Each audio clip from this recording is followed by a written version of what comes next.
Сәлеметсіздер ме? Қал жағдайларыңыз қалай? Сіздермен бірге мен Айгерім. Бүгін осындай керемет болып та шығатын түшпәрі әзірлейміз. Езілмейді, дәмі де өте керемет, дара-дара болып шығады. Міндетті түрде жасап көріңіздер. Қамыры жылтырлап шығады. Алдымен ыдысымызға 3 бокал ұнымызды және де 1 бокал суымызды құямыз. Мен 2 порция жасадым, сондықтан 6 бокал ұн мен 2 бокал су құямын. Суды қайнап тұрған су болуы қажет. Ұнымыздың ортасын ашып жібереміз де, қалауынша тұзымызды суға салып ертіп аламыз. Ұнның үстіне салсаңыздар да болады, бірақ осылай ертіп алған дұрыс сияқты. Әдемілеп ертіп болғаннан кейін ұнымыздың үстіне суымызды құямыз, 1 бокал, және де 2 бокалымызды да құямыз. Содан соң үстінен 2 ас қасық сұйық май құямыз. Яғни 3 бокал ұнға 1 ас қасық сұйық май. Енді жақсылап қасықпен араластырамыз, себебі суымыз қатты ыстық.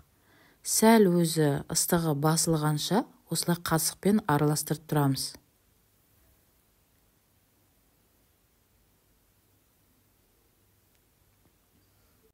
Өзі кішкене ыстығы басылады. Сол кезде үстінен 2 жұмыртқамызды салып, қамырымызды илей бастаймыз.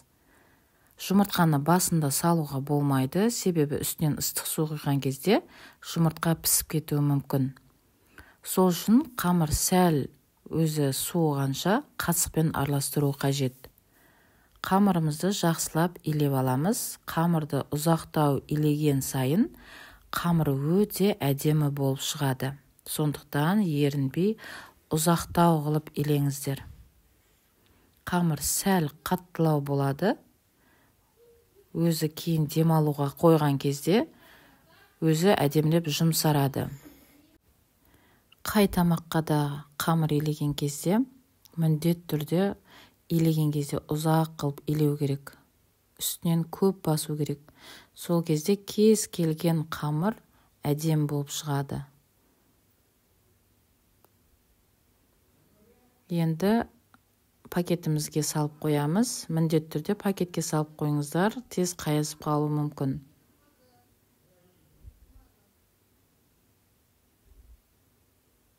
Бір сағатқа қойсаңыздар болады. Арасында бір илеп шығу керек. Енді фаршымызды өлшеп аламыз. Негізі 1 килограмм фаршқа 1 килограмм пияз қосу қажет. Міне фаршымыз 1-де 300 болды. Енді пиязымызды да өлшеп алайық.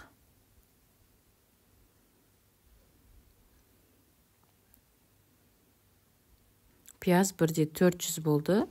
Яғни басы ашылмағаны бар. Үкіштен өткен кезде кішкене өтпей қалатыны бар. Сонымен екеуі дәл болып шығады. Міндетті түрде үкіштен емес, жаңа ет жеккіштен де өткізсеңіздер болады.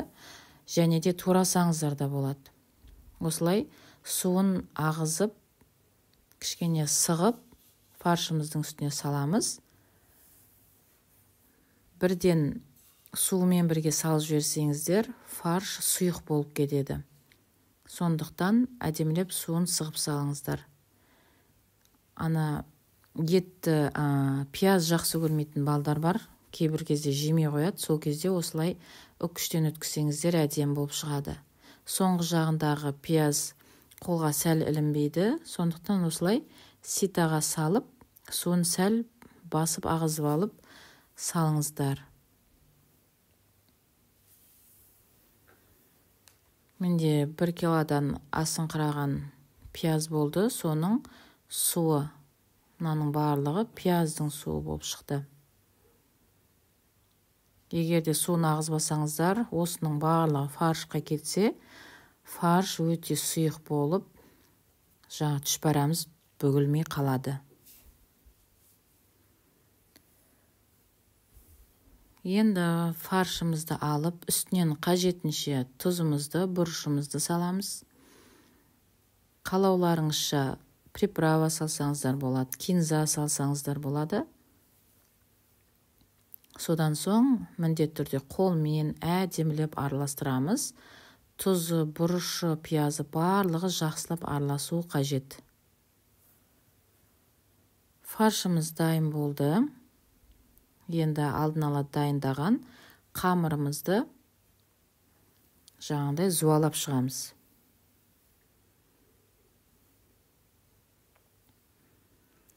Бір сағатқа демалған кезде алдында арасында қайта-қайта елеп тұру қажет, кем дегенде бір мәрте. Мен олай жасамадым, сондықтан қазір зуалаған кезде ұзақтау қылып елеп тұрамын. Негізі үлкен 2 зуала шығады, маған өзіме ыңғайлы болу үшін кішілеу 3 зуалаға бөлдім.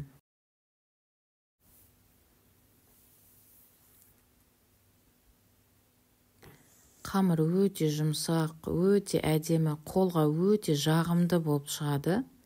Міндетті түрде осы қамырмен жасап көріңіздер. Бір жасасаңыздар, екінші ретте міндетті түрде осы рецептпен жасайтын боласыздар. Себебі қамыр шынымен де әдемі болып шығады, жылтырлап. Содан соң бетін жауып қоямыз, тағы да кішкене демалдырып. Енді дайын болған қамырымызды әдемілеп жайып аламыз. Содан соң оқтауымызға салып, түшпараға керекті көлемде кесіп аламыз. Осылай 3 саусақты өлшеп кессеңіздер, түшпараның барлығы бірдей көлемде болып шығады. Үлкен емес, кіші емес, осылай 3 саусақтың көлемі өте керемет.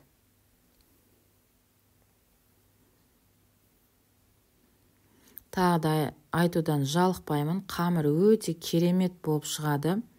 Міндетті түрде жасап көріңіздер. Қолға өте жағымды, жылтырлап тұрады. Және бір-біріне де жабысып қалмайды. Осылай кескенде де 3 саусақпен өлшеп кесеміз. Содан соң бетін міндетті түрде пакетпен жауып қойыңыздар, болмаса осы кесіп алған қамырларымыздың барлығын пакеттің ішіне салып қойыңыздар. Ал енді түшпәрамызды бүгуді бастаймыз. Қажетінше фаршымызды салып, күнделікті етіп бүгеміз. Негізі дөңгелек етіп кесіп жасасаңыздар, одан да әдем болып көрінеді. Енді үйге жасағандықтан осылай 4 бұрыш етіп турадым. Дөңгелек етсеңіздер, оған сәл ұзақтау уақыт кетеді. Қонақтарға жасасаңыздар әдем болады. Осылай барлығын дайындап болды. Қамыр жылтырлап, әдемі болып тұр. Көздің жауын алатындай болып тұр. Енді қайнап тұрған суымызға тұзымызды саламыз. Және де дайындап қойған түшпәраларымызды салып, бір қозғап бетін жауып қоямыз.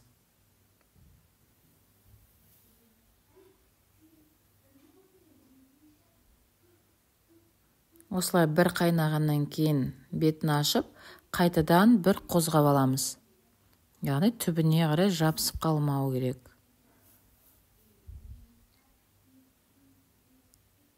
Содан соң бетін қайтадан жауып, енді піскенше 5 немесе 7 минут қайнатамыз. Мінекей, түшпәраларымыз пісіп дайын болып тұр.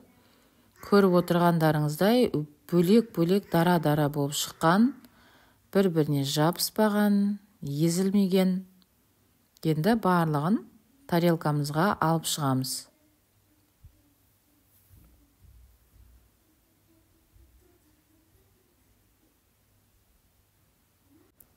Түшпәраларымыз дайын болды.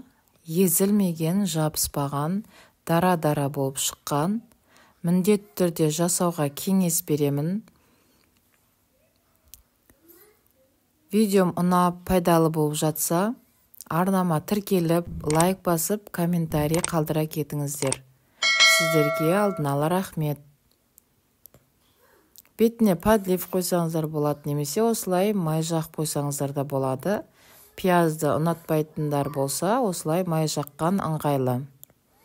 Мінекей өте әдемі, керемет болып шықты. Астарыңыз дәмді болсын.